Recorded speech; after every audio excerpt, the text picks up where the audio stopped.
welcome back to my channel. My name is Tia, aka TeaCup Simmer, and this is the first video of our Warrior Cats review slash analysis series. Yay! I've been working on this for such a long time, you guys.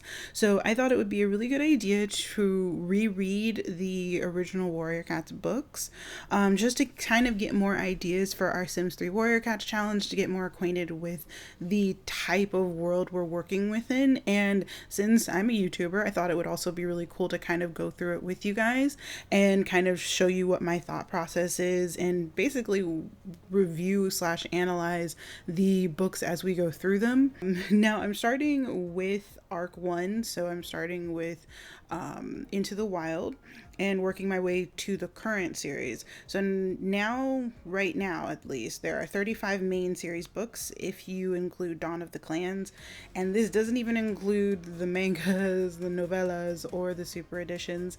So I want to start off with one book a week, and we can see how it goes from there. Depending on how fast I go through these, I feel like we may end up doing multiple books per video, depending on how I feel some of the books may tie together or if I have similar thoughts on them. So if I go through one really quickly and then I start reading the next one, I might just do one video on both books, for example. So the avatars I'll be using will be changing for each video thanks to all of the amazing artists in our community. Today I'm using Sunny's avatar for Athena, so you guys can tell it looks amazing. I absolutely love Sunny's work. You can find all of the information for her stuff in the description box of the video. And I also be using some art that was provided by a lot of our other lovelies in the community for just showcasing for you guys some of the art for Into the Wild. So all of their references, so I'll leave links to their Twitter handles, or if I pulled pictures from DeviantArt or wherever, I'll leave links in a Google document that you guys will also be able to find in the description box, just so you guys know that I'm not in any way claiming any of the art that I'm showing on the video today. So the way I'm thinking about doing these videos is I'm pretty much going to give an overall idea of how I felt about the book. So just my basic thoughts, what parts I liked, what parts I didn't like. I'm not going to go through a point by point plot summary of the book. If you guys really want a point by point plot summary or just like the Cliff Notes version, I'll leave a Moonkitti link in the description box if you guys want to check out Moonkitti's like basic review or overview of what happens in each book, because there's way too many things happen in each book for me to go over all of them. I'll basically just give you guys my thoughts, and then I'll pick out just specific things in the book that I thought were either really important that I want to analyze, or things that I thought were problems that I feel like should have been addressed or haven't been addressed. And I'll be addressing all of the books as individuals. So right now we're only working with Into the Wild, so I'm not, even though I've read all the way through arc 3, I'm not going to be referencing anything that happens after this. And as we add a new book, that's what I'm going to be using for my basis for the information or for the analysis that I'm giving, based off of what we're currently reading and what we've already read in the past. Not anything that's currently out right now, because we're trying to analyze it for what it is. So that's basically just my first warning to everyone. And of course, spoilers. If you guys haven't read books that have been out since I've been in middle school, good goddess, then spoilers. Spoilers for everyone.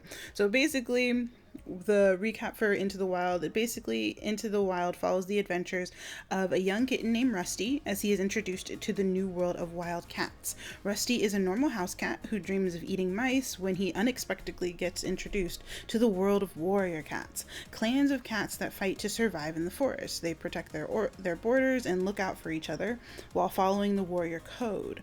They invite him to join them, and he decides to leave his entire world behind to live in the forest. He's invited to join Thunder Clan, but he also learns about 3 other clans, Shadow Clan, River Clan, and Wind Clan, who also jockey for hunting grounds and power in the forest. But when it comes to the overall story, I was actually kind of surprised. I didn't realize how much information they go through in this book. Like, looking back on it, I didn't really remember how much the story progresses in like 167 pages. It goes from him being introduced to everyone to him being Fireheart and being almost enemies with Tiger Claw at the end of the book in 167 pages. And they stuff so much information in there. I was just like, I was engaged the entire time, but I was really surprised at how much they go through. And they do it well. Like, everything moves really quickly and really well, and you never get bored. There's no point in time in this book where you're bored and you don't understand what's going on. You're always engaged with what he's doing, with what Firepot is being introduced to, and you always have more questions, and the story answers your questions, at least to the best of their ability. So that's my overall thoughts. If I give this a rating, I usually do a rating like from 0 to 7. I'd give this like a rating of a 5 for like overall review of the book. I like this beginning, and I like the way it is, even though it just feels like everything happens so quickly, and you don't realize it happened quickly until you're at the end of the book and you're like, oh my gosh, it's done. So when it comes to the analysis, I'm going to just do a disclaimer. I know that this is meant as a children's book, so it's not necessarily intended to have a lot of the nuance and characters that I'll be detailing right now.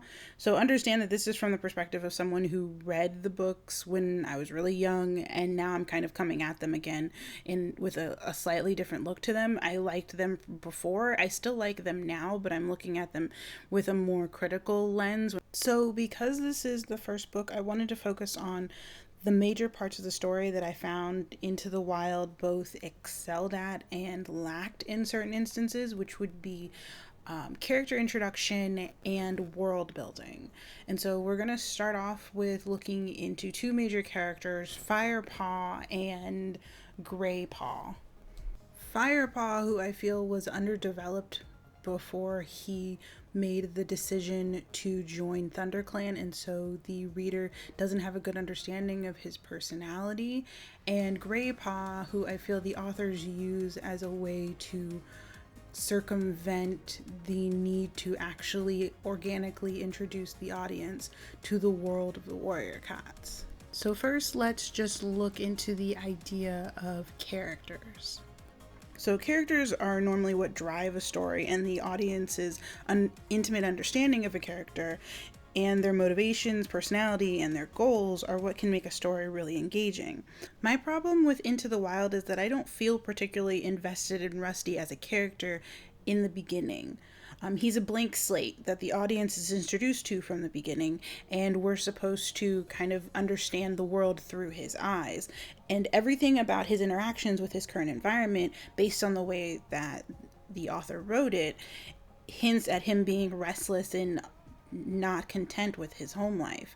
But why? There's no indication of why he would be uncomfortable in this environment, especially since, as we see in a couple pages later, there are other cats that live really close to him that he's also friends with that are perfectly happy with the way their lives are. So there's something different about Rusty, but we don't really know what the difference is. Was he born in the forest? Did he have an adventure in the wild?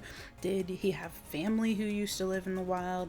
Was he exposed to something that made him realize that he didn't have to wear his collar all the time, or that there's food that tastes better? We don't get anything along those lines. He's just an ordinary ginger house cat. So what's the reason for him having such a negative view of his two-leg life when that's all he's ever known? We don't really get an answer to this, and the author relies on this large basket of assumptions that, of course, house cat life equals bad, while the forest equals good, because everyone assumes that. Everyone just thinks that, okay, yeah, cats would definitely prefer to live in the wild, sure. Similarly, because there are so many unanswered questions, Rusty is faced with no real internal conflict when it comes to deciding whether or not to leave his childhood home. And maybe we can get into the hero's journey in another video, but this decision historically would be hard for a character. So we relate to characters because we understand their experiences, and so a lot of people who have left home before understand that leaving the people you love is hard because it's necessary to go through this process and to go forward and learn how to be your own person. You know that the things that your family and friends have taught you will serve you well in the next part of your journey, and even if they can't be there to help you. And if this isn't the case, if leaving home is easy and someone has to leave all their friends and family and they actually enjoy this or they find it not so much of a hardship, there has to be a reason. It's not just, I want to try mouse for the first time and I'm curious about joining a completely different culture. What experiences does Rusty have prior to leaving for ThunderClan? What kind of cat is he? What has he learned so far that makes him a good cat, a bad cat, a flawed cat? What must he learn or even unlearn to be able to function properly in the wild? Absolutely nothing, apparently. He's completely blank. Other than having oodles of curiosity and a dash of empathetic thinking, he doesn't have a single point to him that would give him any bit of depth in the current story that would make him his emotional journey from being a house cat to being a clan cat any more compelling. It's almost like he gets his personality as the book progresses, but the personality that he gains, this empathetic, loyal, courageous cat, is in contrast with the idea that a loyal, empathetic, courageous cat would leave friends and family and individuals behind without having a good reason. Either Rusty's always been like that, always a loyal, courageous cat, in which case that means that there was some other reason than him being uncomfortable for him to leave his two-leg nest, or he hasn't always been like that. And if that's the case, we would need to see him in a different environment to see what he was like prior to going into ThunderClan, because then that would also be compelling. How would him changing from being in a two-leg nest to being in ThunderClan change his personality so drastically? But this is all speculation because he's in the book more or less a blank, curious cat who wants to join the clans, and that is how his character functions. On the topic of characters, however, we can now talk about Greypaw, my beautiful little exposition kitten. Oh my gosh, I started calling him that after his first encounter with Rusty. Greypaw is so entertaining. He explains everything outright to the audience in the most obnoxious way. I was almost laughing at how heavy-handed it was at times, and I'm surprised I didn't realize it when I was younger. For those that don't really know, exposition is the overall background information. It's the context one needs to fully understand a certain situation. Greypaw is partially why I give the book a 5 instead of a 6, actually, because I feel like he allows the author to be lazy in some instances, and this gets back to my overall issue with the book: the very little time spent on organic character development and introduction into the world of warrior cats. Rusty comes into the clans, learns what it means to be a warrior, and other than some outright racist comments from a few cats, he's more or less welcomed by the clan. The introduction into the camp is little interesting because it allows Greypaw to basically spell out how the clan works. He spells about locations, how dens work, where other cats and customs are, and how everything functions. But nothing is learned organically. He just spoon feeds it to the audience and to Rusty. And because it's a children's book, of course that makes sense, but in the overall way that the story functions, it's extremely frustrating because there's no adorably endearing instances of Firepot or / Rusty going to the wrong den or eating in the wrong spot or talking to the wrong cat in the wrong way, which can be expected when being introduced to a completely new culture. And I've lived in multiple different countries, and learning how things work is one of the hardest parts of being in a new place. And most of the time, you don't have someone there to hold your hand the entire time. You pretty much learn as you go. Not to mention, if the author incorporated the subtle aggressions individuals demonstrate when they don't like someone or are bigoted towards them in some way, if most of the cats, not just Longtail and Darkstripe, had subtle tells like leaving Firepot with the worst prey, giving him damp bedding, not allowing him to see the newborn kits, for example, this would actually drive home the not-so-secret idea that warrior cats think very lowly of kitty pets, and as a result, Firepot would have to try and excel in a hostile environment. These types of interactions would allow us to see how Rusty / Firepot deals with different forms of conflict. We would be able to see him be uncomfortable, missing home possibly, or worrying about what he would do next that would upset the rest of the clan or other cats, for example. But currently, how the book functions, he doesn't have any of those types of conflicts or issues internally. We may experience them farther into the series, possibly, but currently, with him, his acceptance into ThunderClan, he's just kind of guided to the right path by Greypaw. And overall, the story seems to gloss over those really character-defining moments of building up a character profile for the reader. We know that Firepot demonstrates a lot of empathy for other cats, which is attributed to his kitty pet roots by the clans, but the reader knows that not all individuals are so empathetic. So why is Firepot different? And are we given instances of him acting in such a way before his life with the clans? Did he share food with strays or offer shelter to other cats in the area? Did he witness another cat go hungry? We have absolutely no idea, which I feel is one of the greatest tragedies of this book. We don't have any backstory on one of our most interesting and eventually pivotal characters in the series. Altogether, I don't have too many overall problems with the book as a whole. The story moved well and it was easy to understand the central conflict. Like I said, my biggest pet peeve is how Firepot is given to the reader and how the audience is introduced to the clans by our beautiful exposition kitten just giving information as it comes and not necessarily having Firepot learn it organically by overhearing conversations or watching and learning, the same way anyone else would learn things. And I feel like this kind of takes away from the reader's ability to form a deeper relationship to the cats of the clans. However, everyone's already formed those deep relationships since we've all spent so much time with these characters. So this is just mostly my opinion. But most of these are just my thoughts. Like I said, this is only book 1, and I'm looking at these as individuals' entries into the series and not taking into account future books. It's quite possible that some of the issues I have currently may be addressed in the next few books.